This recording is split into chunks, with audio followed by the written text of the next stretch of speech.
ขาไล่บาดเจีลางตังโอ้เทียงละครพรอย่างข้างนั้นทำหน้าเอียงขันข้างนี้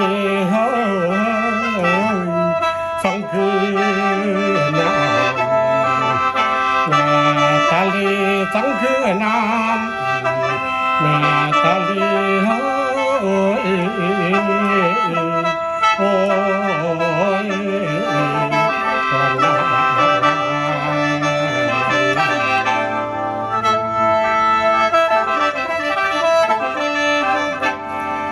ผมพุทโธจันทร์ผู้ขอด้วยไฟในทองโอ้เรื่องรถกันเนียงที่อ่างทำห้องคืนแก้วอีสานโอ้ผมคือการหัวลานหัวต้นนานแต่น้อยหนุ่ม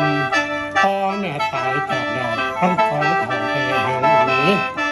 นั้นเต็มที่การคู่รับกรรมมาแสนลำบากยากน้ำถึงกำผ่ามารดาแม่ก็ยัง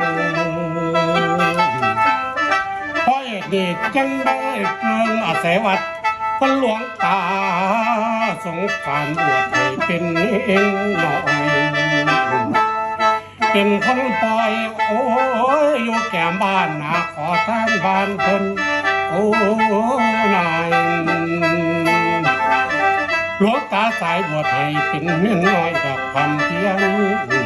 หัดขีดเขียนเลี้ยงลูกบำเพ็ญศีลอุปถากถึงที่ยากก็คอยต้นประคองจนอาแกนได้พี่เอียนสุดบอกต่อทำแต่ว่าจำศีลสาม12 ปีได้ผลผ่านอาจารย์บวชมอมให้เลยมาได้อีก4 คนพ่อบรรลุลวงบนเมื่อแต่เขตจำพรรษาพดให้เป็นเนื้อตาโอ้ยตั้งต่อมาจนป่านนี้จนเป็นการคุยเลยมาลาสิกขาเพศเหตุพอทนกันบ่ได้